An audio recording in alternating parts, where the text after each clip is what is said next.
Greetings and a warm welcome to all the dignitaries present here. I'm Rimpa from Clernet, serving as a locator session assistant to ensure a seamless experience. Clernet proudly stands as India's most relied upon digital platform, offering a multitude of enriching services exclusively for the doctors. It is with great pride that Clernet serves as a theatre partner for this event, jointly hosted by Karnataka chapter of IACTA, Indian Association of Cardiovascular and Thoracic Surgeons, Indian College of Anesthesiologists, Global Intensive Care Symposium, International Society of Cardiac Ultrasound, and Global Healthcare Foundation USA. And the focus of today's session is physics in echocardiography. Now I will play the welcome video to welcome you all. Just allow me a moment.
Now I would like to welcome Dr. Muralidhar Kanchi sir to proceed. Over to you, sir. Thank you. Thank you, Rimpa, for that lovely introduction. I am grateful to you for that. To begin the session, I would like to welcome you to the 2026 first Sunday breakfast session is being held today. And before we begin, I convey my greetings and best wishes on the occasion of Happy New Year. As already announced, this Sunday breakfast sessions, which encompass the perioperative echocardiography and the critical care echocardiography, is being run under the agencies of KIACTA, that is the Karnataka chapter of IACTA, Indian Association of Cardiothoracic Surgeons, Indian College of Anesthesiologists, Global Intensive Care, International Society for Cardiac Ultrasound, and the Global Heart Care Foundation. We are deeply indebted to all these organizations for the continued support and guidance. Today we are going to deal with the physics of echocardiography, which is the fundamental to the understanding of image generation and optimization of images, absolutely essential for proper interpretation of a given situation in terms of echocardiography.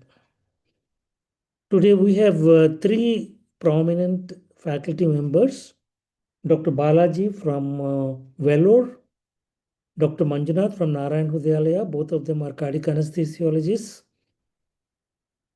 with extensive experience in cardiac anesthesia. And the speaker is Dr. Sushmit Kamat, again a very accomplished cardiac anesthesiologist with a lot of interest in transesophageal echocardiography. Before I request the moderators to take over, I would like to say that any questions and comments can be made on the chat box.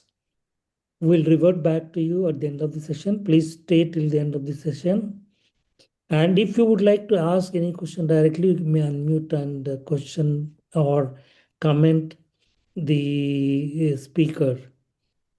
With that, I would like to request Dr. Balaji and Manjunath to take over and conduct the session. Hello, sir. Can you hear me, please? Yes, we can hear you. Good morning, everybody. Good morning, Dr. Manjunath, sir. Manjunath, sir, it's nice to see you after a long time. And can we start off the session right now, Dr. Manjunath? Hello? Hello, can you hear me? Manjunath is muted. Yes, sir. Hello? Dr. Manjunath, can we ask Sushmit to start? Hello? No, his mic is muted. You can please go ahead. Dr. Sushmit, on behalf of Dr. Muralidhar, I just welcome you to start off the proceedings. Thank you, sir. I'll just share my slides.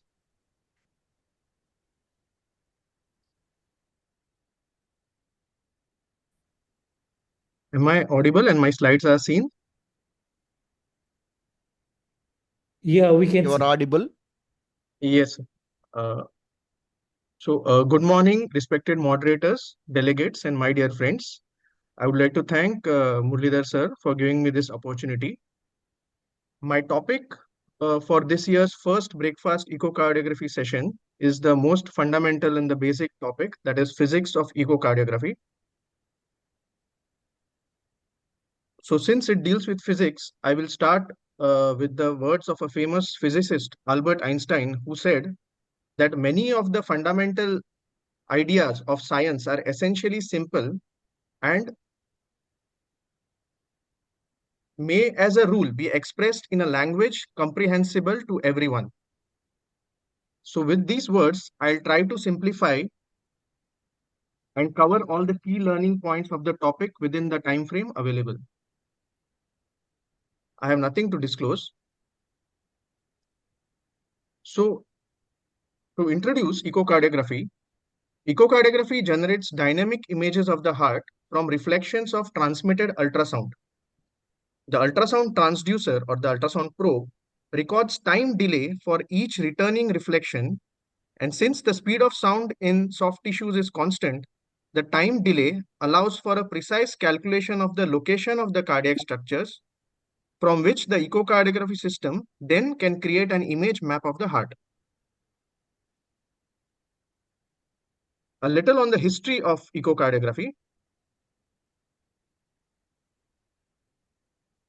Though the concept behind echocardiography was known since 1700s and the 1800s, when piezoelectricity was first discovered by Curie, it was only on 29th October 1953 when Dr. Ing Edler, who is regarded as the father of echocardiography, this is Dr. Ing Edler, and Dr. Karl Hertz, both of them, they first demonstrated the moving pictures of the heart at Sweden.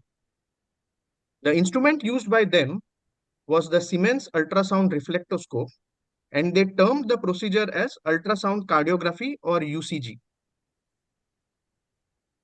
The term echocardiography was coined by Dr. Harvey Feigenbaum, who also founded the American Society of Echocardiography. This is Dr. Harvey Feigenbaum. And later on, in 1976, Dr. Lee Frazen from Chicago placed an ultrasound probe transducer at the tip of a transesophageal probe, and hence TE was born. Here we can see this is the transesophageal probe, and at the tip of the probe, a ultrasound transducer was placed. So what is ultrasound basically? The ultrasound wave is just like a sound wave and can be graphically depicted as a sine wave pattern in which the peaks and troughs represent areas of compression and rarefaction. Just like sound, ultrasound waves also have physical properties such as frequency, wavelength, propagation velocity, and amplitude. We'll discuss each one of these physical properties.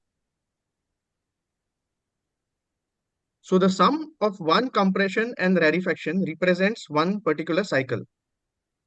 And to go to the definitions, the distance between two similar points on the sine wave corresponds to the wavelength of the ultrasound, and the frequency of the ultrasound is the number of wavelengths per unit time, and it is measured in the unit of hertz.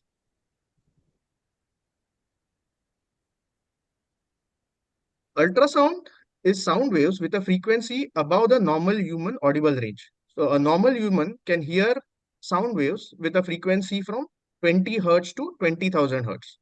Whatever is below 20 hertz cannot be heard, which is known as infrasound, and whatever is above 20 hertz is ultrasound.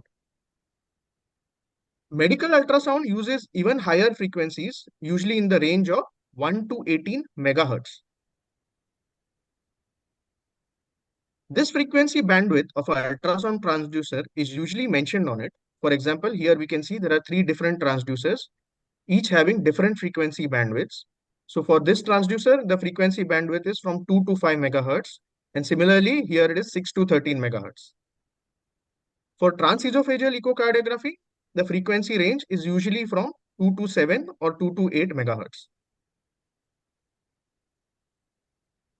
The importance of knowing the frequency is that it is inversely proportional to the wavelength, and the wavelength decides the penetration of the ultrasound waves into the tissues. So as we can see here, higher frequency ultrasound has lower wavelength and hence poor penetration. So we have to accordingly select an ultrasound transducer with appropriate frequency range according to the penetration required for imaging the particular structure of interest.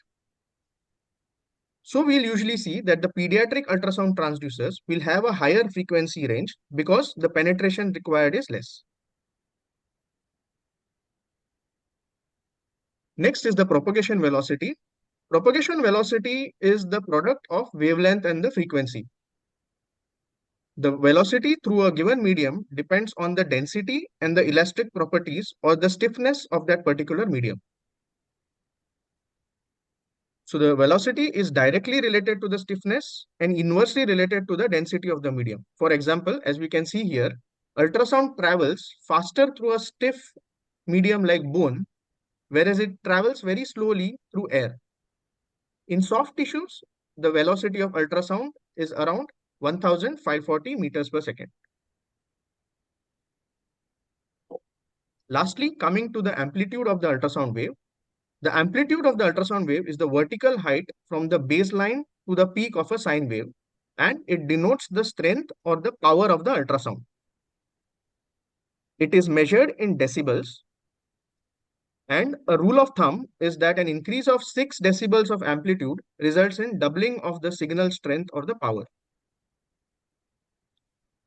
Another property which is related to amplitude is the intensity, which is the power over a given area measured in watt per centimeter square, and it is directly proportional to the square of the amplitude.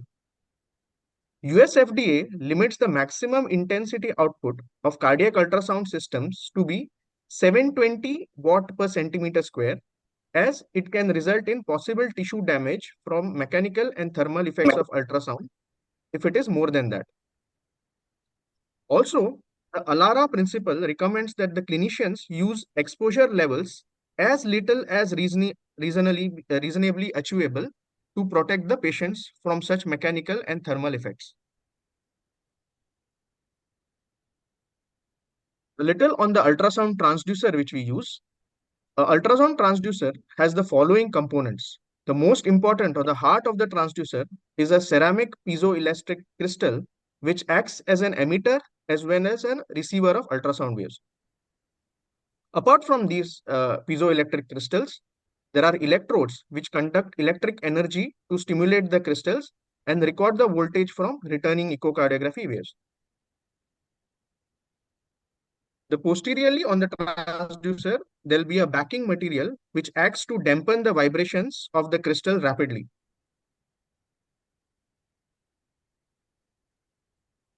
The insulation material provided prevents any unwanted vibrations of the transducer from extraneous incoming waves.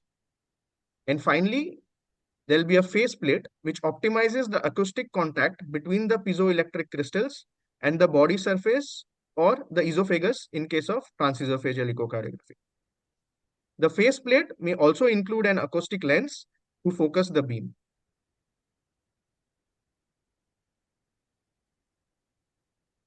Echocardiography is based on the principle of piezoelectricity. The ultrasound transducer has multiple piezoelectric crystals containing polarized molecules trapped within a matrix. When stimulated by an electric current, these polarized molecules vibrate, producing ultrasound waves. Similarly, when the reflected ultrasound waves strike the transducer, resultant vibrations generate an electric current which is used to form the image.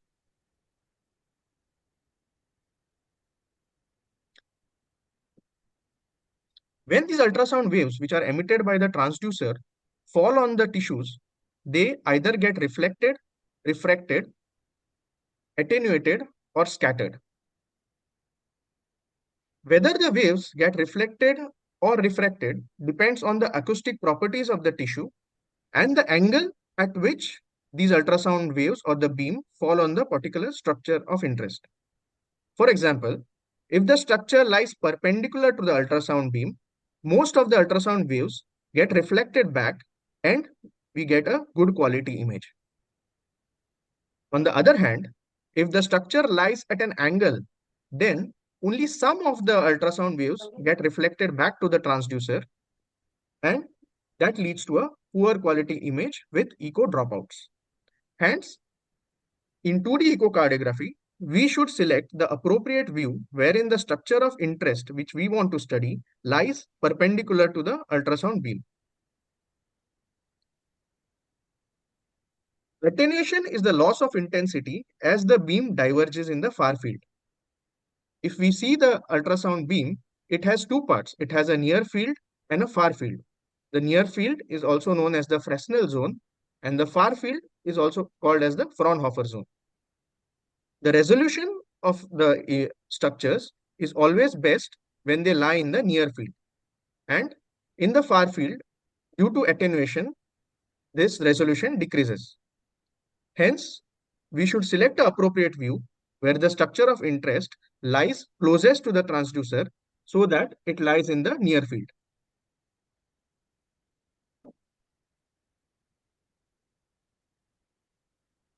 For example, if the structure of interest which we want to study is the mitral subvalvular apparatus, if we try to study it in the mid-esophageal four-chamber view, we will not be able to do that because the structures lie parallel to the ultrasound beam. Hence, they are not visible. So, we have to select the appropriate view, such as the transgastric two-chamber view. In this view, the mitral subvalvular apparatus lies perpendicular to the ultrasound beam. Hence, it is visualized the best. This is an example of scattering wherein a spontaneous echo contrast is seen in the left atrium due to scattering of the ultrasound waves from clumped RBCs in case of a mitral stenosis. Here we can see the spontaneous echo contrast or smoke in LA.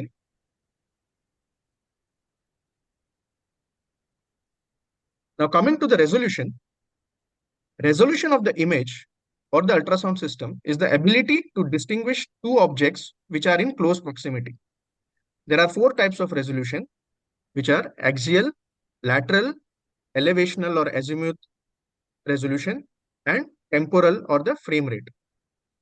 The axial resolution is when the two objects lie along the ultrasound beam, and this resolution can be improved by using high frequency transducers with a broader frequency bandwidth. Lateral and elevational resolution applies when the two objects lie side by side of each other, either horizontal or vertical to the axis of the ultrasound beam respectively. When the two objects are lying horizontal, it is known as lateral resolution, and if they are vertical to the axis, it is known as the elevational resolution. Both lateral and elevational resolution can be improved by increasing the length of the near field. As we have seen that if the object lies in the near field, the resolution is more. The length of the near field is directly proportional to the transducer diameter and the frequency of the transducer. Hence, this resolution can be improved by using transducers with larger diameter and higher frequency. It may not be always possible to use a transducer with high frequency and select a view where the structure of interest lies in the near field. So we can improve these resolutions by using something known as focusing. So the focus dial helps to converge the ultrasound beam at a selected depth from the transducer.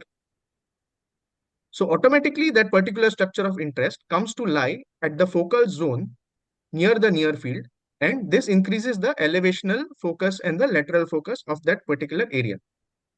How is this focusing achieved? It is achieved by using a phase array transducer in which instead of having single piezoelectric crystals, there are multiple piezoelectric crystals arranged in a line or an array.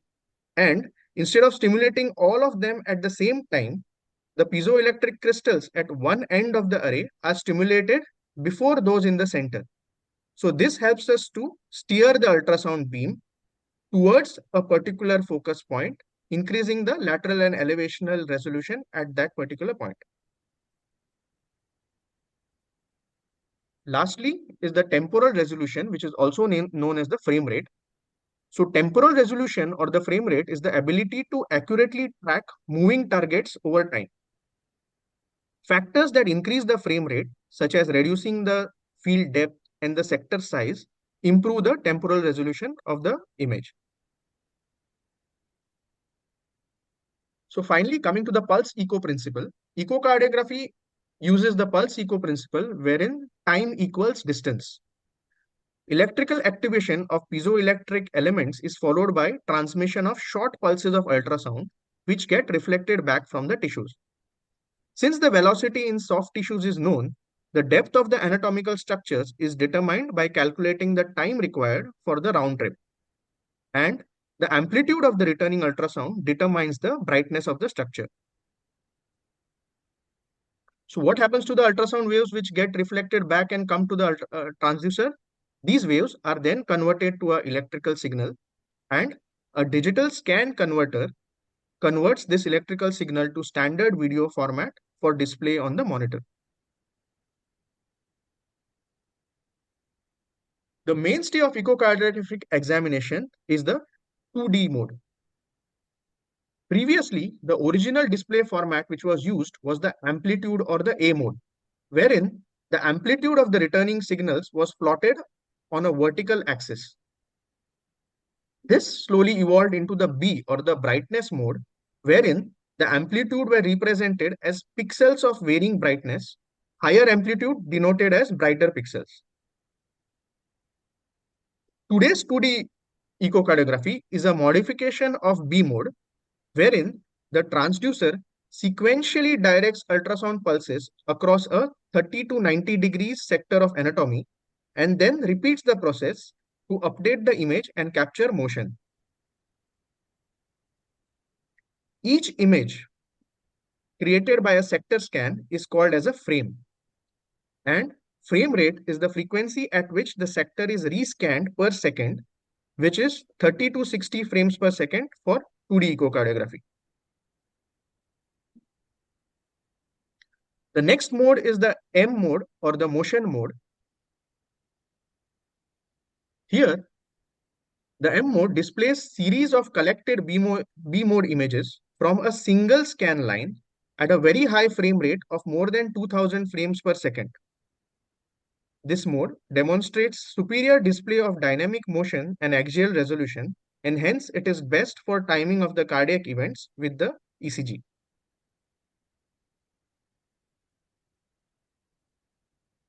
Now coming to some physics of the Doppler controls.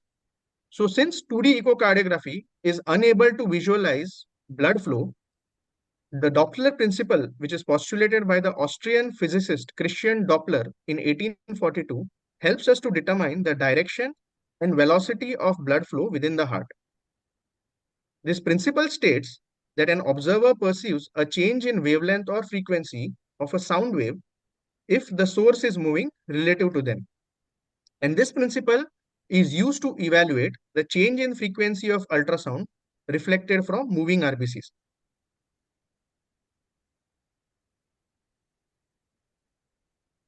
As we have usually seen or observed that the volume of an ambulance siren appears to get louder as the ambulance comes towards us, and it decreases when it is moving away from us. So similarly, if the blood is flowing towards the ultrasound transducer, the frequency of the reflected ultrasound waves will be higher than the transmitted frequency. And if the blood is moving away from the transducer, then the frequency of the reflected ultrasound waves will be lower than the transmitted frequency. If both these frequencies are same, then that means there is no flow at that particular site. The difference between the transmitted and the reflected frequency is known as the Doppler shift, and this helps us to detect the direction of blood flow. To calculate the velocity of blood, we use the Doppler equation that states that the Doppler shift is directly proportional to the blood velocity and the cos of the angle made by the ultrasound beam with the blood flow. Since cos of 0 degrees is 1, most accurate calculation of velocity occurs when the ultrasound beam is parallel to the blood flow that is being studied. If this angle is not 0, if there is an error in the calculation of the ultrasound beam with the flow, if the angle increases to even 10 degrees, then there will be an underestimation of the velocity by 8%. And as this angle increases, if the ultrasound beam is perpendicular to the blood flow, then cos of 90 degrees is 0, so no flow will be detected. For Doppler studies, hence, we should select the appropriate view where the blood flow being studied lies parallel to the ultrasound beam so that the angle is as close to 0 as possible. If the angle is above 20 degrees, then that will lead to a significant error or underestimation of the velocity. The Doppler data are presented to the operator in two methods. One is the audible broadcast.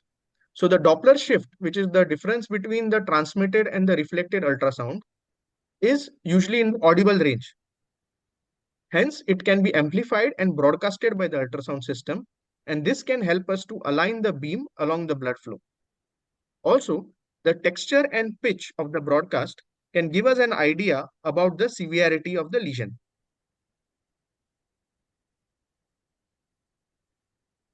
The other method of Doppler data is a spectral display in which the Doppler data is plotted as a velocity time curve. So the frequencies with greater amplitude are marked with brighter pixels.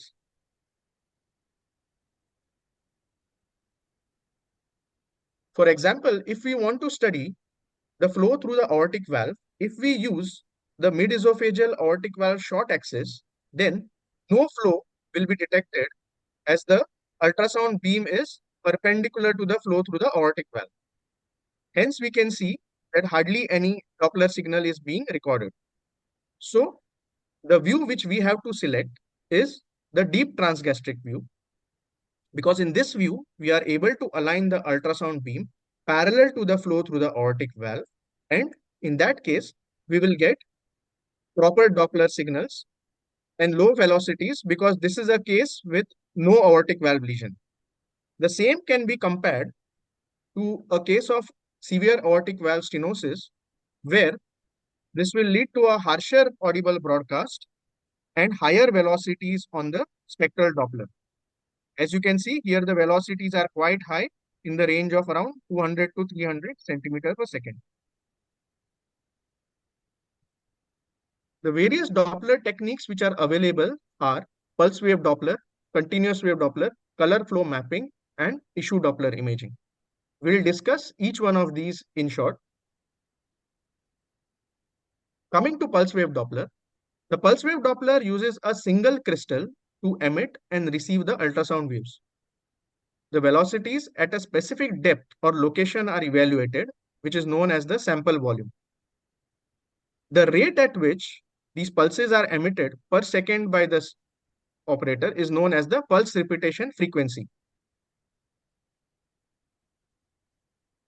Since there is a single crystal and it has to wait for the pulses to return, the maximum velocity which can be measured by using pulse wave Doppler is limited, which is known as the Nyquist limit. And this Nyquist limit equals to half of the pulse repetition frequency. Hence, we cannot use pulse wave Doppler to evaluate high velocity turbulent flows.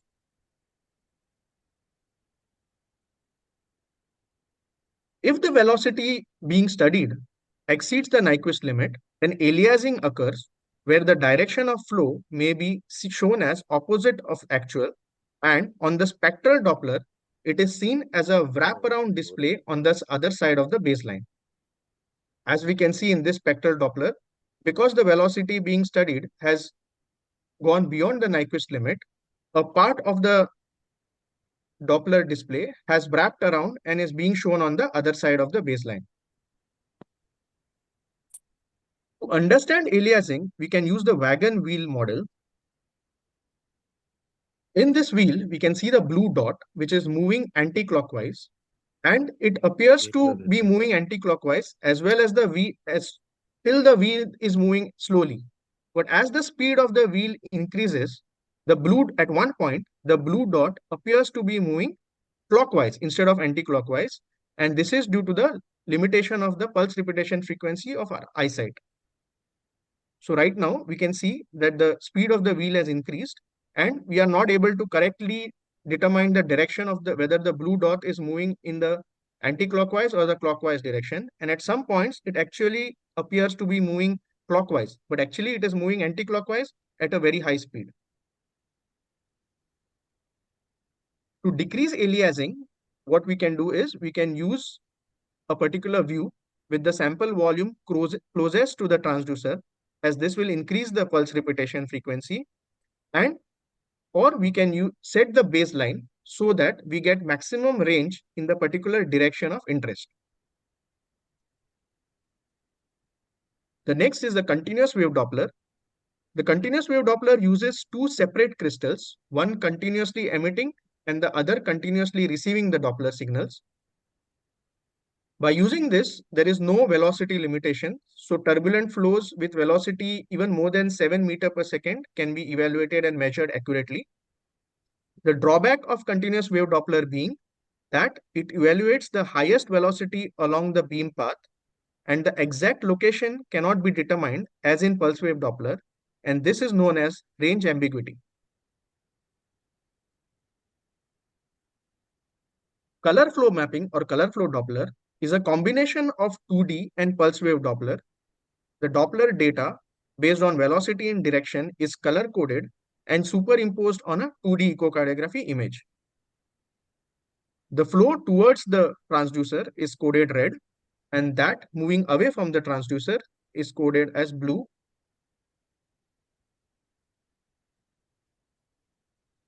As we can see here, this is an example of a color flow Doppler. And finally, coming to the last Doppler modality present is the tissue Doppler imaging. Tissue Doppler imaging is a modification of pulse wave Doppler, where the high amplitude and low frequency Doppler signals of slower moving objects such as the cardiac structures are separated from the blood flow signals by using a low pass filter and shown on the monitor.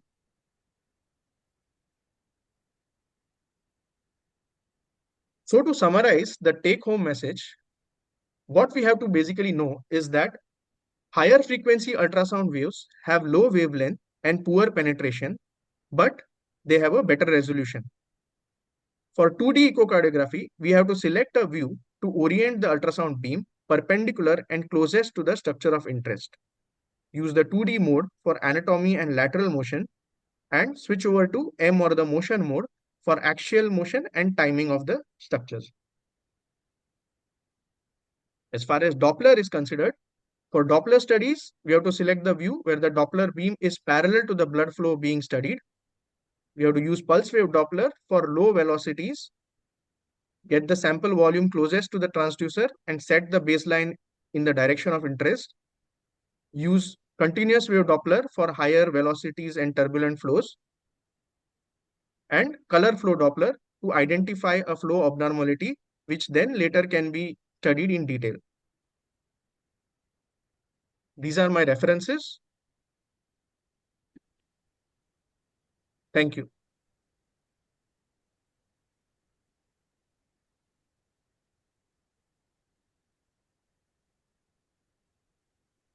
Thank you very much, Dr. Sushmit. Thank you, Yes, sir.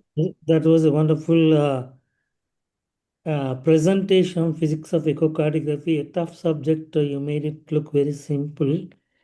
Thank you so much. The presentation started with brief history and also what is the wavelength of sound which is audible to the human ear, and what is used in ultrasound, more than 20,000 cycles per second frequencies used. And Dr. Kamat said that frequency is inversely proportional to the wavelength. He mentioned about amplitude, propagation velocity, wavelength, etc. And what happens to ultrasound when it reaches the human tissues? It is either reflected, refracted, attenuated, or scattered. Then he went on to say about the resolutions, the lateral, axial, elevational, and the temporal resolution.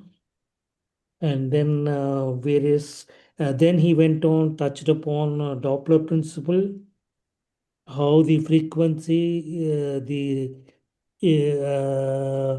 increases as the object is coming towards the transducer, and decreases as it is moving away from the transducer. And Dr.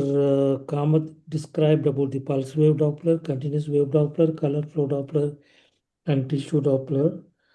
And I think just this is the substance of the talk, if I'm right. And he also mentioned that, which is very, very important, that for ultrasound, a Doppler effect to be used, you have to have the bloodstream parallel to the echo beam. Very, very important. Whereas for the 2D, it is the echo should be perpendicular to the tissue which we are interrogating. These are some of the essential points which we should remember. And Manjunath, you want to say anything before we open the chat box?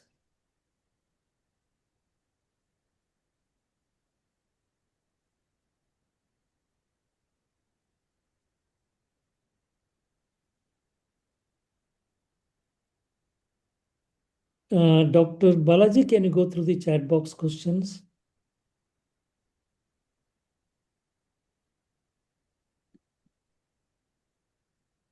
There's a request to repeat the Nyquist limit. Can you do that, Yes. Dr. Kamat? What is Nyquist limit? Very important point.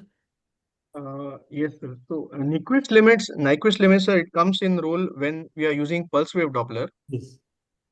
So since there is a single crystal which is emitting as well as receiving the Doppler ultrasound pulses, so it has to release the ultrasound pulses, and after it has to wait for these pulses to return back from the sample volume which we have set. So since it has to take this round trip, the velocity which can be determined by the pulse wave Doppler is limited. And this is equal to half of the pulse repetition frequency, since the pulses have to do twice they have to come back for determining it. Yeah, So anything which crosses the Nyquist limit will lead to aliasing in case of pulse wave Doppler. that's right. Thank Whereas you. in continuous, yes, sir, in continuous wave Doppler, since there are two separate crystals which are emitting and receiving at the same time, so the Nyquist limit does not come into role in a continuous wave Doppler. That's right. That's right. Any input from faculty who's present in the group? Dr. Sanjeevani, Parimala, Rupa, Rajan was there. Rajan. Jitin, you want to add anything to what was said? You'll have to unmute. Good morning, sir. I I was on call and I was in a surgery and I was just going through all his presentation all throughout and just got free. So wanted to convey that Sushmit has presented well. All the topics regarding physics have been covered, mostly pertinent to the level of undergraduates and graduate level, because we don't really want to be that extensive in physics, which gets confusing, and it can be very extensive and vast in itself. But yes, the relevance and the clinical aspects have been covered well. That's right. That's right. Thank you. Good morning, sir. Yes, yes, Dr. Parimala, please. Yes, sir. Actually, echo machine can help us to calculate the heart rate. Right.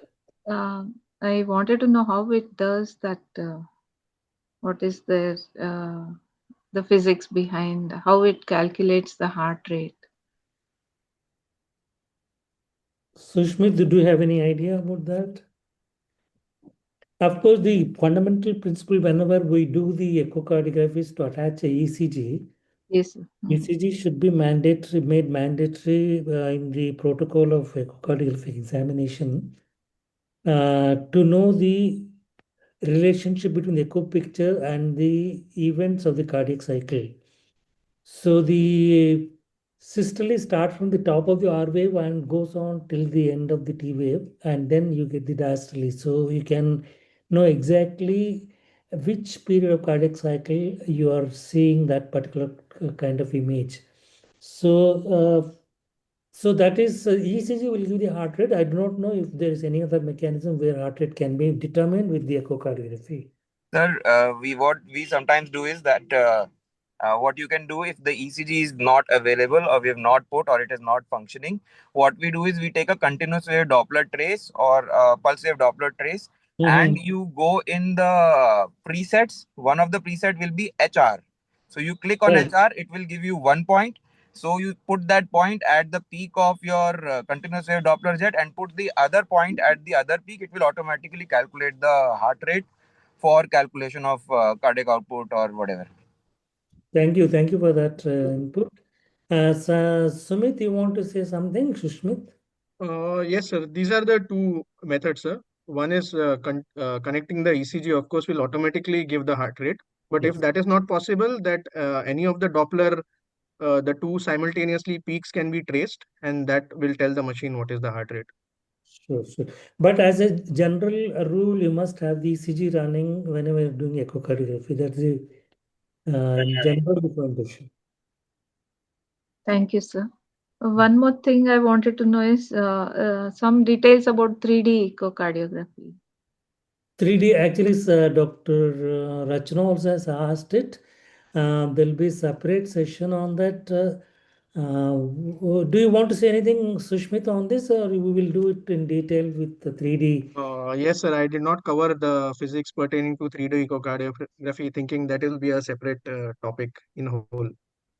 Yeah, from my point of view, there are two other things which I would like to add to what Smith said about the one is I don't know whether we should include Bernoulli equation in physics where we can get the pressure gradients by just knowing the velocity. Four velocity square will give us the pressure gradient. That will come in hemodynamic calculation. So maybe we can cover it that time. The other one is there is what is known as butterfly technology where silicon conductor chip is made to generate ultrasound, and then it's not the piezoelectric crystal which generates the ultrasound, and butterfly technology is used in some of the handheld echocardiography machines in the ICU and critical care units.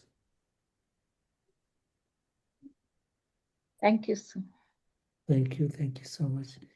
Comments from Dr. Sanjeevani and Rupa, Dr. Rachna.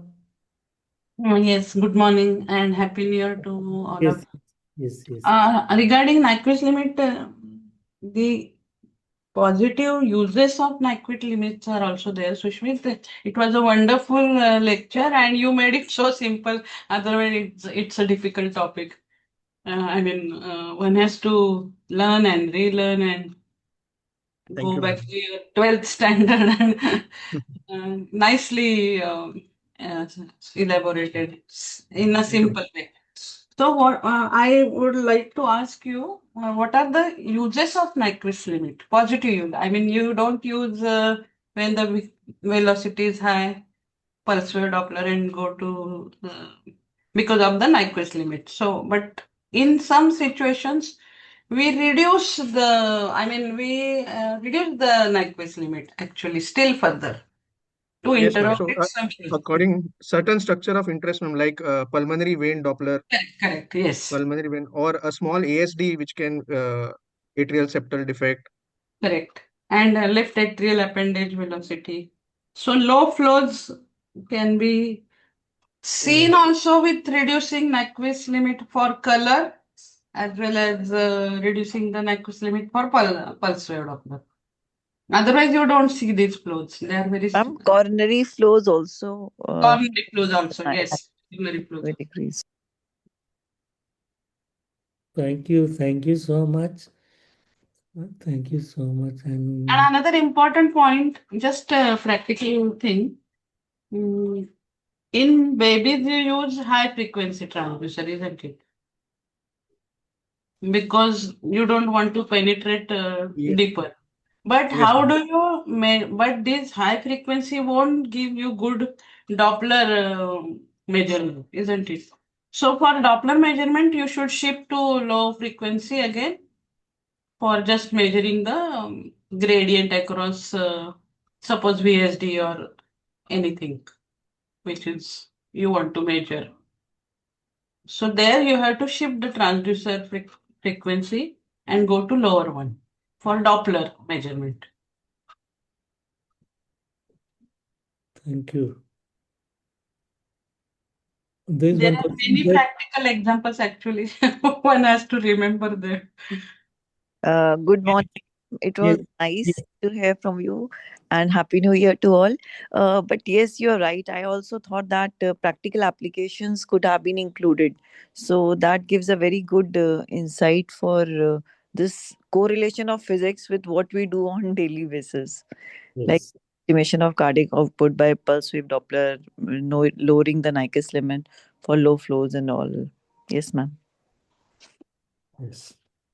Thank you for that comment. There's one question on where can pulse wave Doppler be used in clinical practice? Something like that. What is it? This is answered, but if you want to repeat the answer, please do that. Role of pulse wave Doppler in practice. So pulse wave Doppler is used for velocities, low velocities. So it can be used for transmitral Doppler for studying the flow through the mitral valve. So this helps us to know the diastolic function. And Yes, if we find that the velocities are high and the aliasing is occurring, then we suspect that there is some lesion, turbulent flows there, and then we switch over to continuous wave Doppler.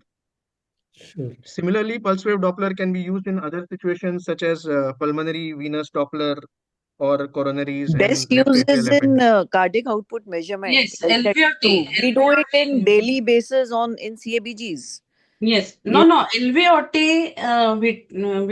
VTI. is LVOT only VTI. by pulse and very Yes, yes, commonly yes, used every yes. day. That First is very Doppler is used for cardiac output measurements. LVOT VTI, right, ma'am? Yes, yes, absolutely. There's one more question which is actually already addressed. Then we'll go to next one. What the impact of this? The other one is orientation of transducers and the structures we see displayed are different in TE and TTE. Is there any class on this orientation? Yeah, the orientation is different. In TTE, you're looking at the heart from the front of the chest wall, whereas in TE, you're looking at from the esophagus, that's the back side of the heart. So the structures which are at the back of the heart are better seen in TEE rather than in TTE. Similarly, the structures which are in the front of the heart, for example, LV apical clot, LV apical clot is better seen in the transthoracic route. So there are some orientational differences, but because you are looking at the structure from different, I mean, front and back, so this has to be kept in mind when you are interpreting the structure which you are interrogating. Can there be aliasing when using continuous flow Doppler or current flow Doppler? Sushmit, there can Uh, be aliasing. I think if I think it refers to Flow pulse Doppler wave. uses a pulse wave only, sir. So aliasing does occur in color flow Doppler. Right. Right. Uses of pulse wave Doppler in TT. Is there any particular use of pulse wave Doppler in TT? The So the same same thing, uses which we LVOT, already. RVOT, pulmonary vein, all these area specific measurement of flow is pulse wave. So Yes. when you want to measure at particular area, RVOT, LVOT, pulmonary vein, coronary, left atrial appendage, low flows. These are all pulse wave. Transthoracic echocardiography for transmitral pulse wave Doppler for diastology LV is commonly used in the transthoracic. Diastology. Yes. Yes. Yes, yes. The other question is how do you adjust baseline Equus limit in regurgitant lesions?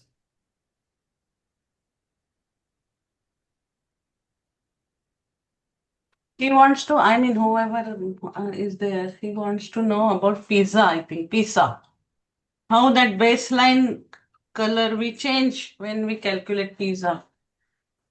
We reduce the baseline color gain. Usually it is kept at 60 centimeters per second. And wherever needed, as like you want to reduce to 40 for pizza, or even further reduce it to detect the low velocity flows across the ASD, etc., can be done. Sushmit, can you respond to this? Sir. Yes, sir. Normally Adjustment of the Nyquist limit in regurgitant lesion, that is the question.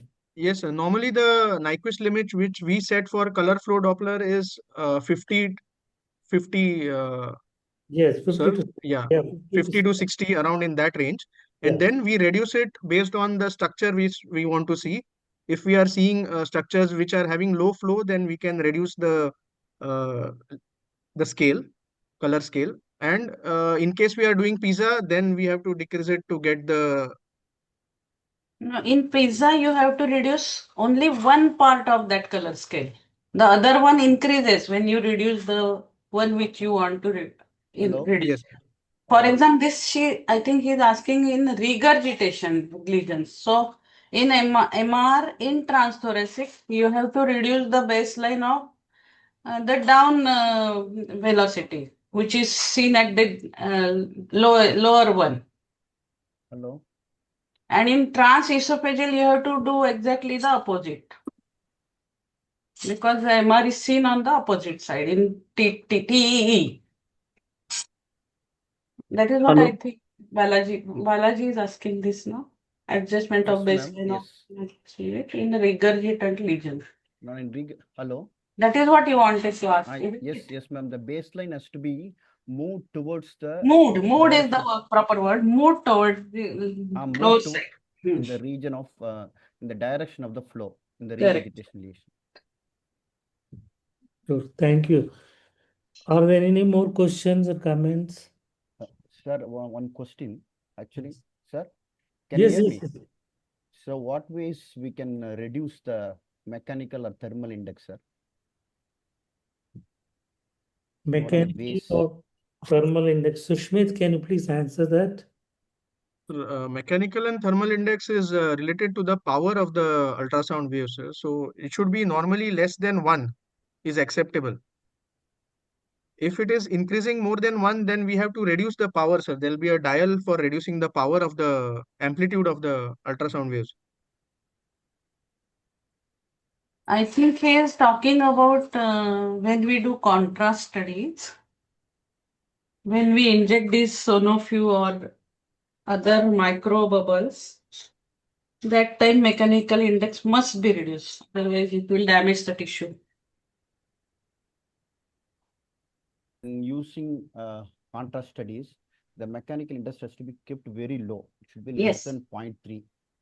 And the other ways to reduce thermal index as well as mechanical index, you need to keep the time limit for Doppler, color flow Doppler, using the color Doppler or spectral Doppler for a long time can increase the power. and whenever possible, put it in the freeze mode. That is it. And no need to use the power button frequently. When you want to increase the brightness or contrast of the image, use gain uh, as much as possible, and restrict the time limit of your Doppler studies so that the probe doesn't get heated up. Sure, thank you. Can you identify yourself? Who is speaking? Balaji, sir. But yeah. Thank you for that. So, any other question? We have 4 minutes to go. Any comments? Sir, will there be a presentation on ergonomics? Somebody has asked. Ergonomics is not there in the topic list, but if you ergonomics. Sushmit, can you answer that? Because there's no special session on ergonomics. No, I'm not sure, sir, what they are asking about ergonomics. Ergonomics is basically the placement of the echocardiography in machine in terms of the eye screen coordination. That's what I understand. How well you can utilize the space within the confines of the intensive care unit or the operating room and get the optimum image visualization. Is that so?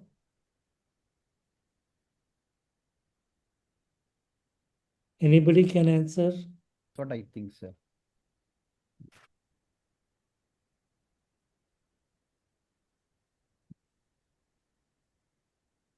So that brings us to the conclusion of the first day of the year Sunday webinar. Thank you so much for joining us. And I would like to thank Sushmit for that excellent presentation, and the Dr. Manjunath and Balaji for moderating, and other faculty members, Dr. Parimala, Dr. Sanjeevani, Dr. Rachna, for their valuable Jatin, of course, Jatin Narula, for their input into this subject. With that, we'll conclude the session. But before we actually conclude, this announcement of the IACTA TEE 2026 in the month of August here. Please join us. And I request Rimpa to play that video. Sure, sir. Sure. Thank you very much, sir. Thank you, sir. Thank you, sir. Thank you.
Thank you very much. Enjoy your Sunday. And look forward to see you again next week, next Sunday. So, thank you so much, everyone, for joining this session. Clarinet is really glad to have all these brilliant people together. So, with all your permission, shall we conclude the session for today, sir? Yes, please. Yeah, okay. So, with all your permission, I'm closing the session for today and looking forward to hosting you again. Thank you so much, everyone.